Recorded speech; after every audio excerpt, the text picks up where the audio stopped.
Hey everyone, this is Brittany, and you're watching the Living Beyond Asana vlog.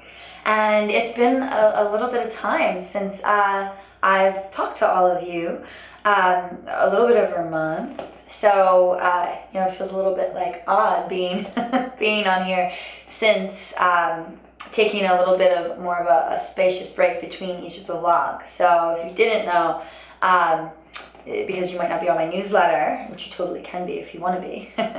But if you don't know, instead of doing the vlog every week, I've now kind of put it down to about once a month. And this month I might do more than once. We'll see.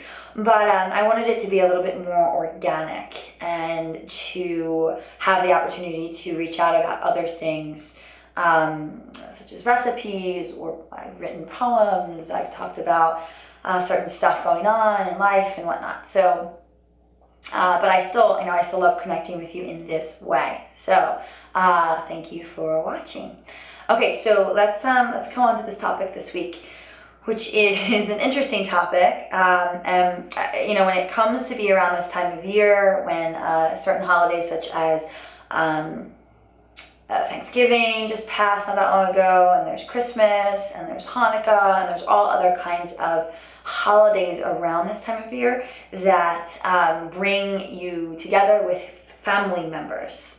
And the theme, what I always see with people, with a lot of my students, I hear them talking in conversations with me and others, is that being around family can sometimes be a stressful situation for many different reasons, right? So let's talk about that for a second. So if you're like, oh yeah, that's me for sure, why do you think? Like, what is it? I'm gonna break this down a little bit. What is it about being in a space with family that it becomes stressful? And I hear a lot of people like, oh, I'm only staying for the weekend. I'm not staying or I'm only staying for a day, or it's sarcastically like, oh, it's great to be around that person because they're great, with like bleeding with sarcasm from their voice. So like, what is it? Is it like conditioning? Like, is it like that we all think, oh, that's the way it's supposed to be, so it's just like this big joke that being with our families is the case? Or is it something else? Right. So this is what I like to offer just from my years of witnessing as a teacher and going in the space of kind of cultivating awareness around these kind of things. So there's a thing you may have heard is kind of this idea of someone being a mirror for us. And what that means is that if somebody is around us, anyone, whether it's a family member or not, and they trigger us, and by trigger I mean like upset, like right away, like boom, you feel either angry or sad, or like you want to like close down. There's something that shifts instantly from this interaction, from either being around a person or something that they say that could be triggering to you or upsetting. And a lot of times these people are mirrors to us. So they're a reflection of a piece within ourselves that we have either denied or are ashamed of or don't want to look at or don't understand. So they're hidden pieces within our own self. They could also be this kind of concept of samskaras. So these samskaras are kind of these like wounds that have never been healed within ourselves. This emotional scar tissue, so to speak. And what I found is that family can oftentimes easily poke at that scar tissue or at those wounds, or can most easily become a mirror. And why is this? Well, I mean, in some ways, they are the most familiar people in some ways, even if you haven't seen them in years. They think they know us the best. Now, sometimes our family does know us the best, but then there's this other thing of like, a lot of times, the people we've known the longest can see us in a way that isn't necessarily how or who we are today. It's really easy, and this is vice versa for us to family members, right? To those of you that are watching now, to the people that you love, whether they're friends or family.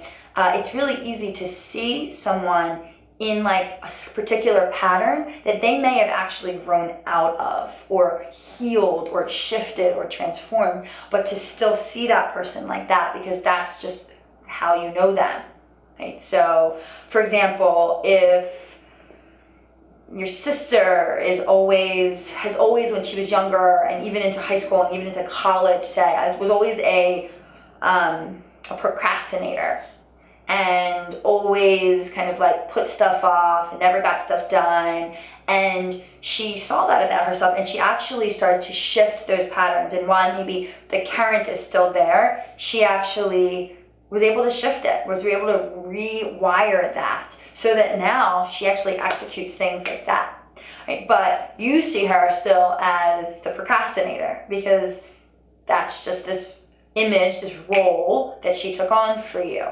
And a lot of times, like sometimes what these other people in our lives do, or their habits or bad habits, that actually feeds us in some way, feeds our egos in some way, right? So sometimes these people, when we come and see them again, especially if you don't see some of your family members a lot, they could still be seeing you in a way that you aren't necessarily, which is easy way to push your buttons, to be like, well, wait, like they're projecting this stuff on me and that's not really who I am anymore, right? So consider that's just one thing that could be happening. Another thing is most of the time our family are the people that we are around in our formative years, right? From like birth to 7 years old is like these formative years that really form a lot of the habits and patterns that we take all the way into adulthood that we don't even recognize sometimes, that can form blocks, can form certain patterns that keep us stuck from moving forward in our lives. So when we come around these people again, this can kind of trigger sometimes like a shame or a guilt around some of this stuff, or can just make us irritable, right? Because there's stuff gets drudged up when we're around these people. So it's something to consider, because a lot of times what can happen is we just kind of like project out and like, oh, this person's like this and this person's like that, and get super judgmental or super annoyed. And instead consider why. Like, why is that? Because if something's getting in us, right? If there's a judgment that we're bringing out, that judgment's in us too, right? Like, turn it around and say, wait, why am I being judgmental? What does that mean? I'm not saying this is easy work. It's not. But if you want to live a conscious life, you have to do the hard work too. It's not just about sitting on a meditation cushion and chanting Om and over again, right? That's one piece. But these pieces, especially when we're around our families, is some of the hardest work that we might do as a yogi or as a person who wants to be conscious, even if you don't practice yoga. Sometimes there's a joke in at least the yoga communities, is like, you think you're a spiritual person, well, spend the weekend with your family and then see how spiritual you are. Right? So this is the work that needs to be done. So I'm going to offer a couple tips for what to do before, during, and after you are around your family. So if you look at the actual blog that I wrote, I lay out a couple different practices, like what kind of practices you want to do.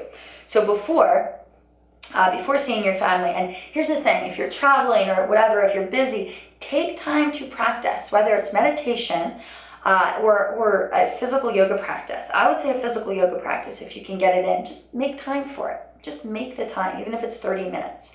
And beforehand, before going to see your family, I would do poses that are grounding and poses that are heart opening. So what would that look like? That would look like poses that stretch out the legs, hamstrings, quads, some balanced poses that are slow, poses where you feel your feet on the ground, poses where you're laying on the ground, laying on your belly, right? Not something that's real quick. Slow it down and stay close to the ground. And when you're doing your standing poses, hold them for a little bit of time, long, deep breaths. And then maybe something like a heart bench, some stretches to open up through the chest, placing the hands on the chest, taking a couple minutes to breathe into the chest, things of that nature. So we're saying like first chakra and fourth chakra. And then when you're with your family, finding ways for you to tap back in and to be that witness and not letting the ego mind really take over. So, if somebody says something that's triggering or annoying to you, can you just accept whatever that is? And most importantly, remembering, like, can I accept these people in my life that are family? Can I not try to change them or fix them, but instead embrace them as who they are? Flaws and faults and all of that. And also, can I accept my own flaws and faults that are often magnified when I am with my family? Right? So considering that when you're with them, and some grounding tools are to feel your feet on the ground, to stay connected to your center, and to just, if you have a mantra that you use or something, just, it could even be easy as I accept this, I accept this person, I accept this moment. And then after, I would say a practice that involves the hips and the heart.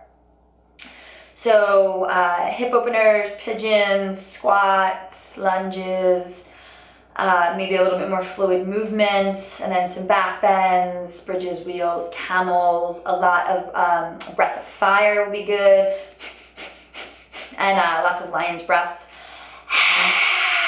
Right, so these are some good things. Also in the prep, you could do some core centering stuff, so some core work, some breath of fire to tap you into that center of your truth, because you know who you are, right? And sometimes we might get pushed from that, but can you stand in your center and expand that energy out? And that will affect the people that are around you without you needing to say or do really anything. And then also, I have 3 free meditations right now that I'm offering, and you can download them. You can click the button, get them, download them, and you can do that on the blog. You can also do that on the videos. It's the links below. So what that will offer you is the chance to do my meditation, which is all about spending time with your family and how to keep you grounded and centered. And that one you could do like every single day. You could do it on your way, even in the car. You could do it when you wake up in the morning. You could do it the next day. And that will really help just to keep you focused and grounded in a space of consciousness and love. Right? So I would love to hear your thoughts about this one. Sometimes this can be a intense time or conversation. So I would love to hear your thoughts. If it's challenging for you to be around your family, if it's a joy to be around your family, like how that feels, any tools that you use or have learned along the way. And I hope you have a beautiful holiday, whatever holidays you're celebrating, and a happy new year as well. And go ahead and download those videos. Check out what I talk about the practices on the actual blog. And I will see you soon. So happy holidays, happy new year, and be well. Namaste.